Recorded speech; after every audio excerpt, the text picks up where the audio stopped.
Welcome back. We are going to be doing a math lesson today where we'll be comparing within 10. That means that we're going to need to use our counting skills and our comparing skills today. We're using the pages 16 and 17 in our math packet that we sent home. And so if you'd like to get those out and do those along with me, you can. If you've already done them, you can just go ahead and listen to this video and count along with me for practice. So the first thing that we're going to need to do is we're going to need to count the groups and write the number of how many is in each group. That's our first job.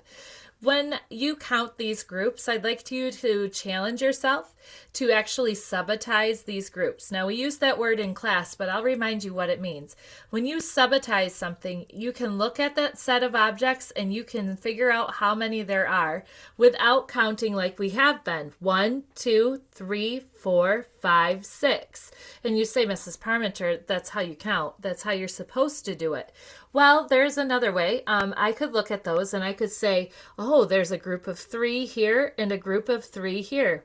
When there's 2 groups of 3, I know that there are 6. There are 6 in that group. I could also see it like this. I could see there's 1, 2, 3 groups of 2. And when there are 3 groups of 2, I know that there are 6 objects. That's subitizing.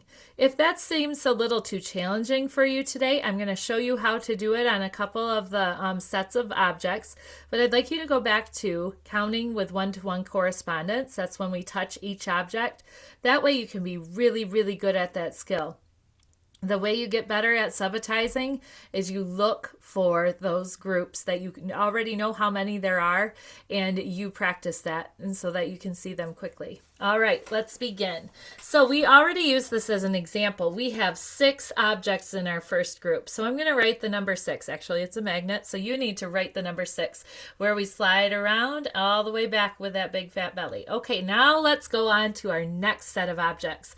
Count them with me. 1, 2, 3, 4, 5, 6, 7, 8. Notice I did not subitize that time, which is okay as well. This is the number 8. S for Super Socks, close the gate.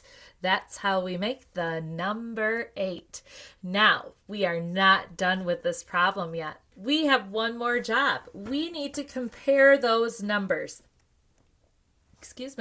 And we need to figure out which one is less. Do you remember our lesson with Colton the other day where we talked about less than being the little cute petite group? Less than is going to be our smaller group of objects. We can look at the groups and figure out which one is smaller, or we can look at the numbers. I encourage you to come over here and look at the numbers. Which number is smaller than the other? Did you choose 6? So did I. I don't have a marker today, so what I'm going to do is I'm going to make an arrow pointing to the answer. Oh, look at that. It's just an upside down triangle. 6 is the one that you should circle on your paper. Our next set of groups are the red circles and the green triangles. I actually need to set this up just a little bit further here. There we go. Now we're all complete. And for this first group, we're just going to count them by one-to-one correspondence. 1, 2, 3, 4, 5, 6, 7, 8, 9. Oh, that felt like a little bit of a rhythm. There are 9 there. Write the number 9 on your paper. Around, up, and all the way down. Now our next set of objects, what do you see in this line? Can you tell me without counting 1, 2?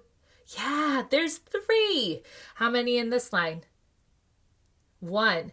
3 and 1 more is 4. Oh, and here's another group of 3. 4 and 3 more is 7.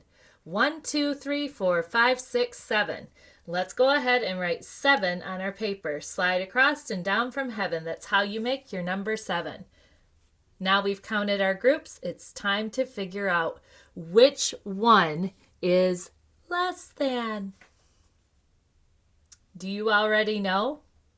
Here's another hint at how you can figure it out. When you're counting in order, it'll be the first number that we come to. Let's count in order and see which of these 2 numbers we say first. 1, 2, 3, 4, 5, 6, 7. 7, 8, 9. Oh, we said that one last. So 7 is less than 9. Circle the 7, please. All right, let's go ahead and look at our yellow circles and figure out how many we have. 1, 2, 3, 4, 5, 6, 7, 8. We have 8 yellow circles. So write an 8 on your paper. Yep, you're right. There's an 8 up here too.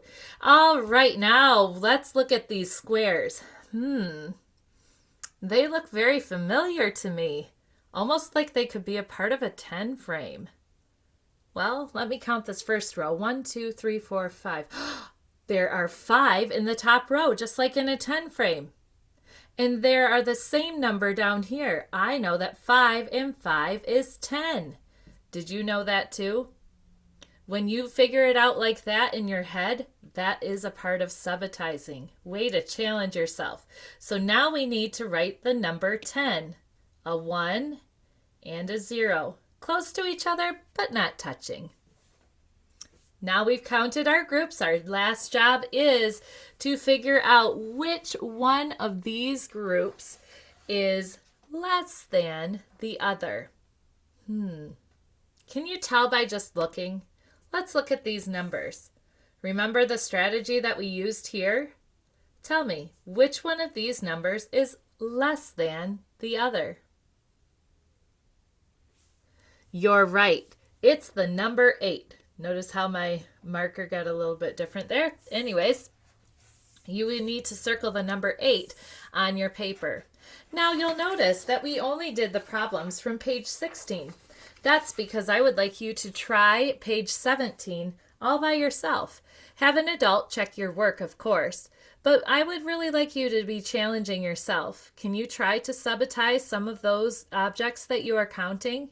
I hope that you had a great lesson and that you challenge your math brain every day.